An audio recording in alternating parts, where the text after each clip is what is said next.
Assalamualaikum warahmatullahi wabarakatuh dan selamat petang.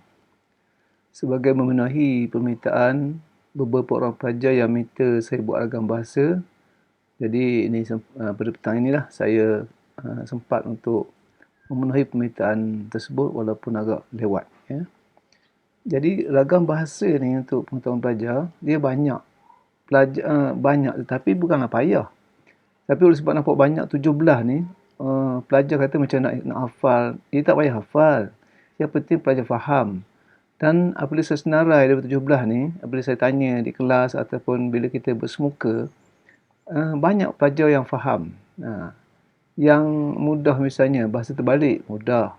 Bahasa merajuk, besar-besar, bahasa besar atau melampau, bahasa kecil, bahasa naik turun, pertanyaan ingkar, bahasa seruan atau keluhan, bahasa berulang, bahasa bertimbal, bahasa bukan, bahasa jenaka.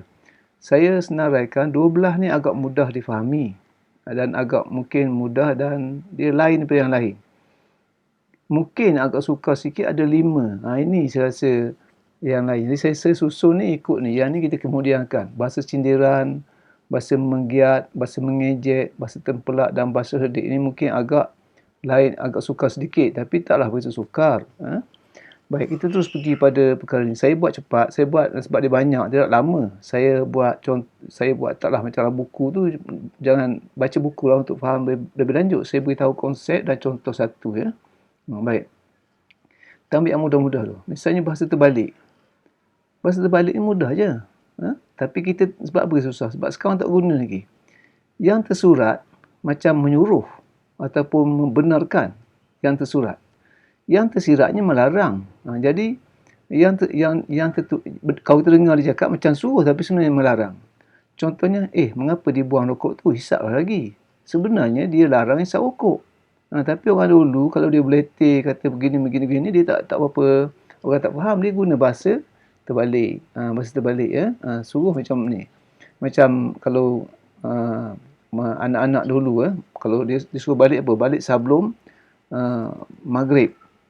Saya pun pernah kena ya, bila balik masa tu orang dah azan, datuk saya kata, kenapa balik lagi, pergi main bola dulu, awal lagi ni. Jadi setakat tu, dan kita rasa kesannya mendalam dan kita ingat sampai bila. Kalau kita beletih banyak-banyak, kita tutup telinga. Kita tak sempat, kita beletih habis. Itu bahasa terbalik. Senang. Satu habis, selesai masalah. Yang kedua, bahasa merajuk.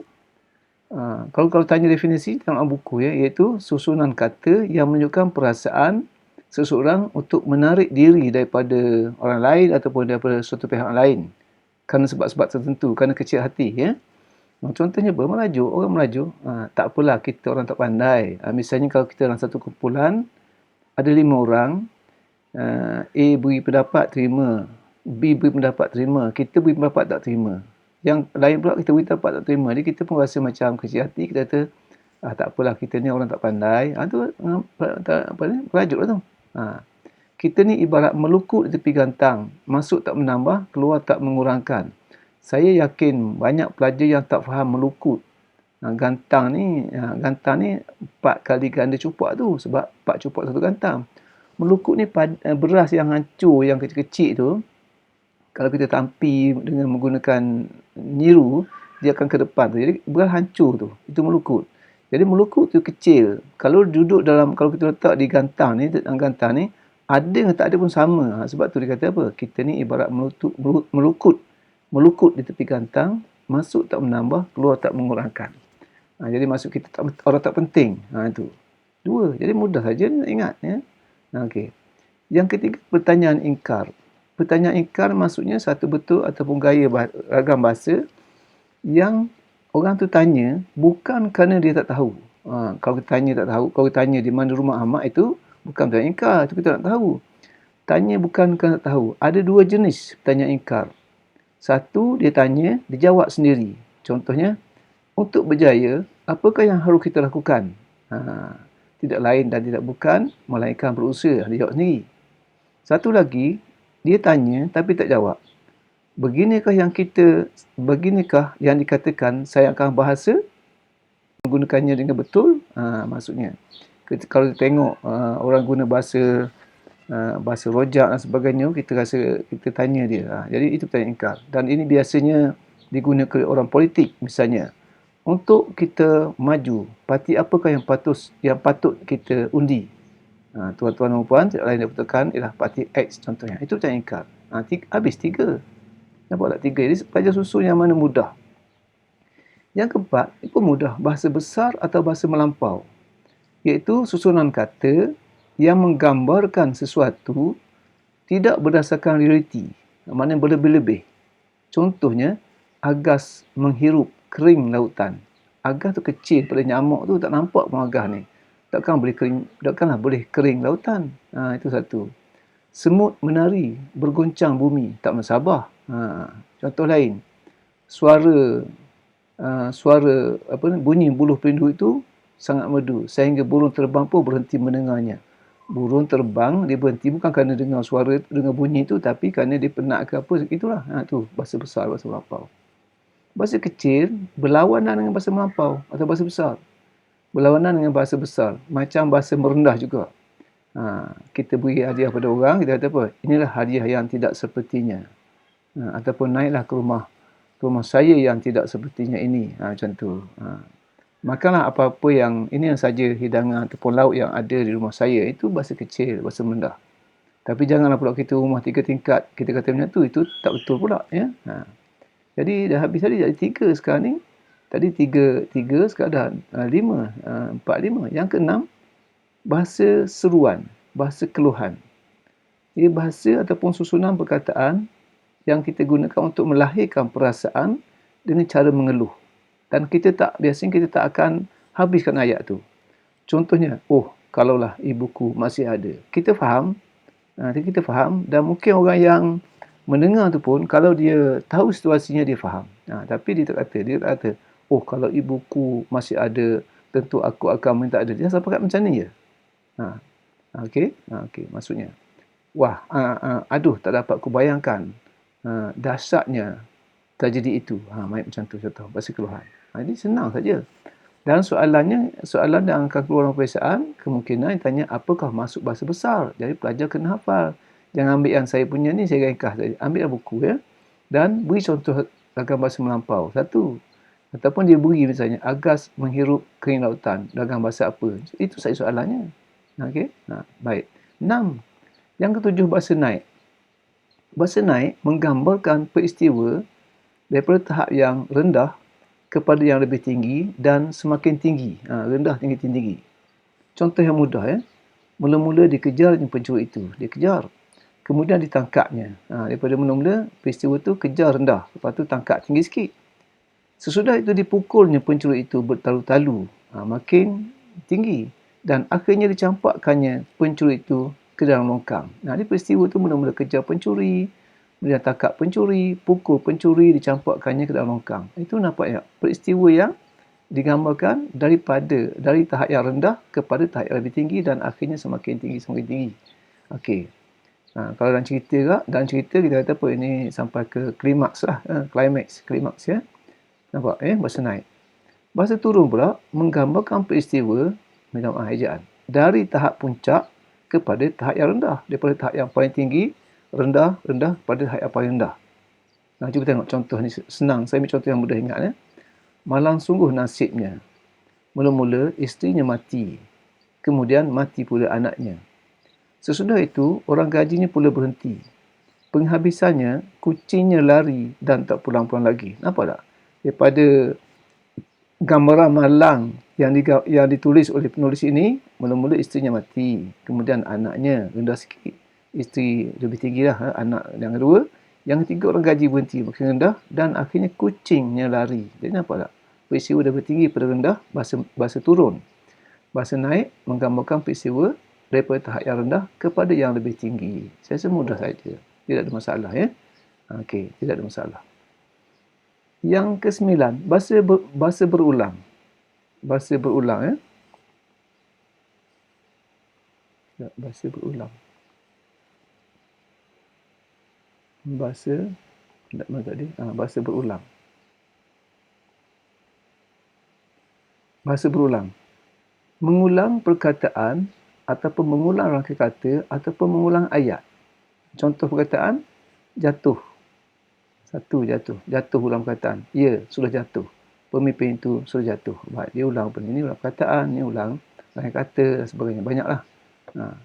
Baik, mengulang. Dia ulang-ulang. Ni pun mudah nampak ni. Bila nampak macam ni, ada perkataan jatuh banyak kali, ulang-ulang. Bahasa berulang lah tu. Ya. Baik, biasanya orang buat macam ni. Kita tidak akan menyokong. Kita tak akan menyokong golongan itu. Kita tak akan menyokong mereka. Macam tu lah contohnya. Dia ulang. Ya. Bahasa bertimbal. Berulang. Jadi dah 9. Bahasa bertimbal menghadapkan dua fikiran yang seolah-olah bertentangan atau memang bertentangan. Dan ini biasanya dalam peribahasa. Contohnya, Allah membeli, menang memakai. Bertentangan tu, Allah ni itu kalah lah, bukan Allah Tuhan ni. Allah ni maksudnya kalah kita membeli, menang memakai. Maksudnya, kalau peribahasa kita beli barang yang mahal, kita Allah membeli tapi kita boleh pakai lama. Ataupun tahan lama memakai. Dekat tak tercapai, jauh tak berantara. Ni dekat tak tercapai, bukan terapai. Tercapai. Jauh tak berantara. Okey, itu maksudnya bertimbal. Jadi, cuba tengok contoh lain. Yang penting cuba faham konsep tu. Bertimbal macam mana. Dia banyak peribahasa.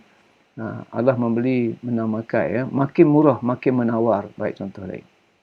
Baik, jadi tak banyak. Berulang, dia ulang perkataan, ulang rangka kata dan sebagainya. Ini, kalau tanya, yang manakah ayat yang mengandungi pengulangan rangka kata? Cari rangka kata yang diulangkan. Senang saja.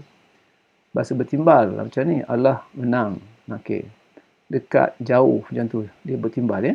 Bahasa bukan, susunan perkataan yang menggunakan perkataan bukan, yang bukan bermaksud bukan. Saya buat macam ni. Maknanya dia guna bukan yang bermaksud ya. Sebab tu kata apa? Bukan yang dia menggunakan perkataan bukan yang bukan bermaksud bukan. Cuba renung betul-betul boleh faham ni. Contohnya, bukan dia tak pandai. Sebenarnya dia pandai. Kalau kita kata apa? Dia pandai juga. Tak sedar ayat kadang-kadang. Ali tu bukan tak pandai. Bukan Ali tak pandai. Bukan dia tak cantik. Bukan dia tak pandai main. Kita guna bukan. Kalau kata dia tak pandai, dia pandai main, dia tak mungkin dari segi kesan tu dia nak guna berkata bukan, boleh. Kita kata dia pandai, boleh juga. Dia bukan tak pandai, boleh juga. Baik, itu bahasa bukan. 11. Bahasa jenaka. Menggunakan perkataan yang ada dua maksud untuk tujuan jenaka. Ini banyak digunakan oleh orang tua-tua dahulu. Misalnya, dulu dia kata apa? Apa nama ni? Setinggi-tinggi manusia berapa kakinya? Jadi, dia ada banyak macam-macam jawab lah.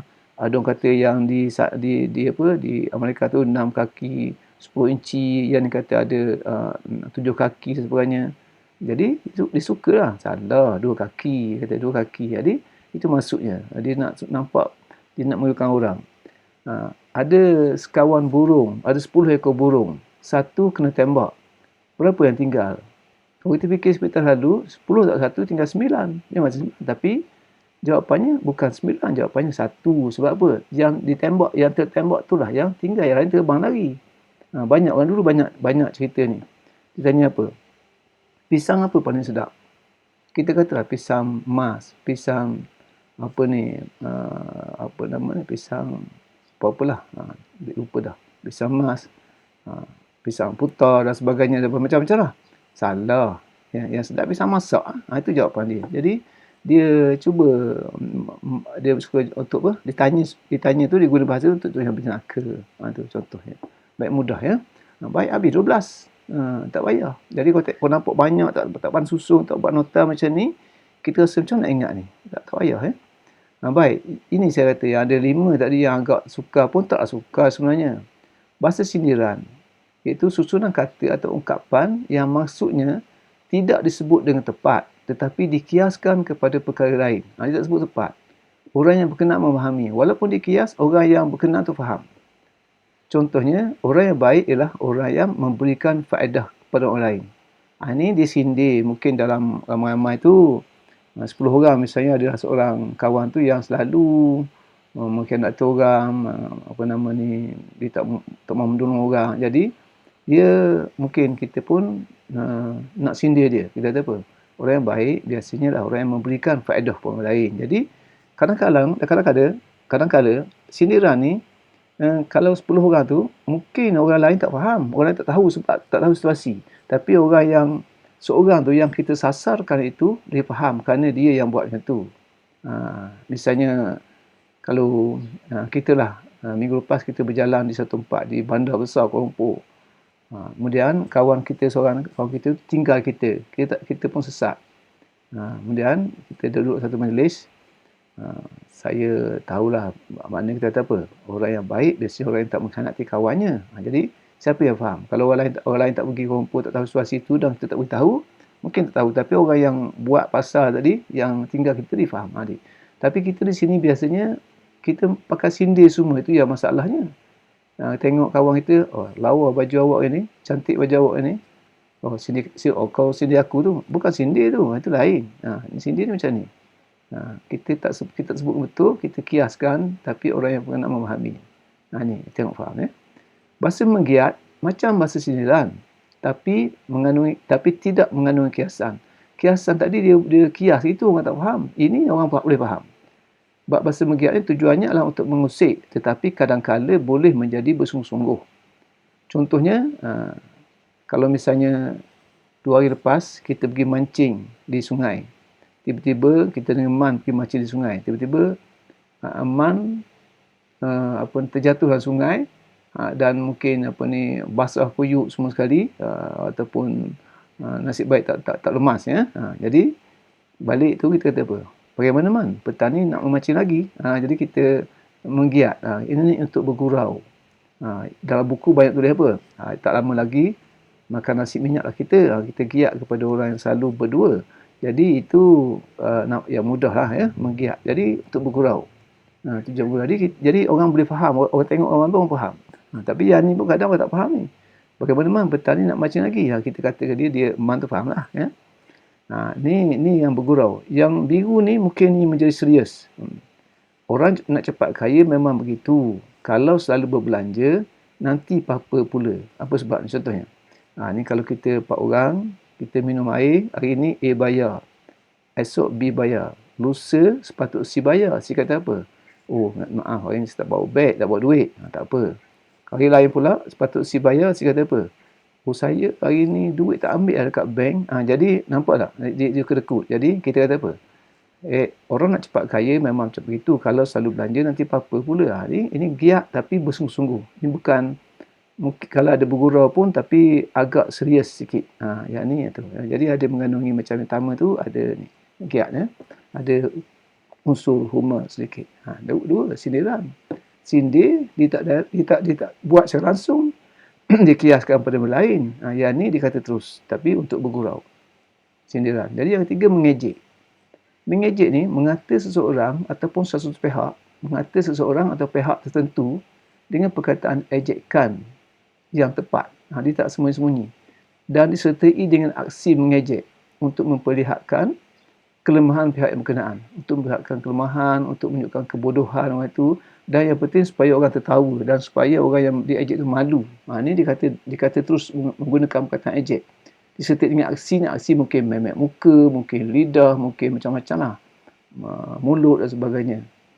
Contohnya, lihatlah tuan-tuan, beginikah perangai orang yang nak jadi ketua kita. Jadi dia ejek pada orang tu yang mungkin tak begitu bagus perangainya. Jadi dia disebut jadi ketua. Ni dia ejek tu. Baik, mengejek. Okey. Nampak tak? Jadi mengejek tu mudahlah kita faham rasanya. Bahasa tempelak. Tempelak ni cara kita faham macam ni. Kita beri nasihat kepada kawan kita atau kepada seseorang, tapi dia tak patuh. Tiba-tiba perkara yang kita nasihat itu berlaku. Contohnya macam ni, kawan kita nak beli motor. Dia kata apa? Motor ni bagus ni, laju lah macam ni. Kita kata, tengok motor ni, ini kamu motor curi ke ataupun motor ni motor tak motor rosak ke, motor tipu ke, macam-macam lah. Tak ada, bagus ni, aku dah cuba dah. Tiba-tiba dia beli, tiba-tiba pakai 3-4 hari, motor tu rosak banyak, misalnya rosak teruk misalnya, motor tak ada masalah. Kita kata apa? Ini dulu aku dah katakan, kau tak dengar. Sekarang apa dah jadi? Satu cara kita memberi atau menempelak. Ataupun kita ringkasnya, kita kata apa? Pulang paku buah keras. Pulang paku buah keras. Satu lagi contoh ni. Misalnya seorang bapa, dia tengok anak dia nak berkahwin dengan seorang lelaki. Dan ayah nasihat lah. Ayah tu kata apa? Saya rasa lelaki ni tak bagus ni. Rasa orang kata dia ni penagih dadah. Tak ada ayah. Ini dia ni bagus, bersopan santun dan sebagainya. Baik dan sebagainya. Dia boleh kahwin. Mungkin berlaku betul yang lelaki tu penagih dadah ke. Tak betul lah. Jadi ayah kata, inikah dia suami yang kau kata baik dulu. Jadi dia terpelak. Dia pulangkan pertanyaan. Pulangkan paku buah keras. Terpelak. Dia mengejek. Nampak tak? Dengan ada aksinya. Kata-kata dengan perkataan yang terus ejek, ya. Terpelak ni kita pulang paku buah keras. Nasihat tak dengar, berlaku betul. Yang akhir sekali, bahasa herdik. Bahasa herdik seakan-akan bahasa tempelak. Tetapi tujuannya adalah untuk menunjukkan kesalahan semasa, bukan kesalahan yang lalu. Nampak tak? Kalau tempelak ni, benda tu kita nasihat hari ni, mungkin berlaku minggu depan. Maknanya kita tempelak kepada perkara yang sudah berlaku. Tapi ni bahasa herdik, kita kata ataupun kita merujuk kepada kesalahan semasa yang berlaku pada masa itu. Dan perkataan yang digunakan juga agak kasar. Inilah muka tak tahu malu, menipu sana sini atau herdik dan dengan nada yang kasar. Dia tak mengejek tak macam tu sangat. Tak sangat ada sangat. Ini kasar lagi, ya. Lebih kasar daripada mengejek. Jadi mengejek ni dengan aksi yang kalau dalam pilihan mungkin nak bezakan mengejek dengan herdik. Mungkin ni lebih kasar, perkataan lebih kasar, yang ni ada aksi, tu kena faham macam tu je. Jadi kita boleh jawab soalan nanti yang buat Ustaz, tak ada masalah. Jadi habis 16. Baik, cuba tengok contoh lagi. Saya contoh ni dalam bahasa apa? Dah ada jawapan. Orang yang baik itu ialah orang yang memberikan faedah kepada orang lain. Bahasa sindiran. Lebih kurang sama tadi. Bagaimana petani man? Tak mancing lagi ke?